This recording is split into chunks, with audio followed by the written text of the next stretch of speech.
તો જય હિન્દ ને જય માતાજી મિત્રો. મારે આજે કોલેજ જવા મોડું થઈ ગયું હતું. મેં પાડી દીધી રજા. પછી સવારમાં સુરતીનું ફેમસ વાનગી મગાવી લીધી હતી અને ઘડીક થયું ત્યાં તો અહીંયા એક દાદા આવી ગયા હતા ફ્રૂટ વેચવા માટે. તો ધ્વનિએ સ્ટ્રોબેરીનું વેન કર્યું. સાંભળો જો. ધ્વનિ શું લીધું? શું લીધું?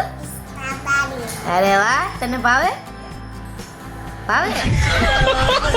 પછી આપણે મેડમ સર જોતા જોતા લખવા બેસી ગયા હતા અસાઇનમેન્ટ. રોજની જેમ રજા પાડી છે તો અસાઇનમેન્ટ તો લખી. પછી હું તો કોલેજ ગઈ નહોતી, પણ એક મિત્રની એક વસ્તુ હતી જે મારે એને કોલેજ પુગાડવાની હતી.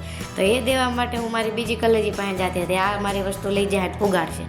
બપોર પછી આપણને લાગી ગઈ હતી ભૂખ, તો હું લેવા આવી ગઈ હતી મારા માટે આ બાજુના ફેમસ પફ. ઘરે આવીને છોટા ભીમ શરૂ કરીને નાના છોકરાની જેમ છોટા ભીમ જોતા જોતા મેં ખાઈ લીધા હતા પફ.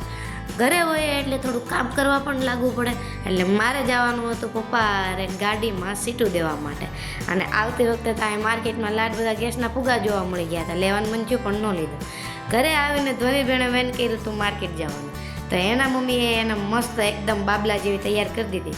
અને જો માર્કેટમાંથી એણે ખર્ચો કરાવ્યો હોય. આ ખર્ચો તો કેદનો થવાનો જ હતો, કારણ કે રોજ મોબાઈલમાં જોઈને આ વેન તો અમારે ચાલુ જ હતું. પણ ફાઇનલી આજે એ વેન પૂરું થઈ ગયું અને વેન લીધું હોય એટલે આપણે થોડોક એનો લાભ લઈ લીધો હતો. જોઈએ ને, આ ટ્રેન્ડિંગમાં છે હમણાં. તો બસ આજનો મિની વ્લોગ મારો અહીં સમાપ્ત થાય છે. વ્લોગ પસંદ આવ્યો તો લાઈક કરતા જાજો.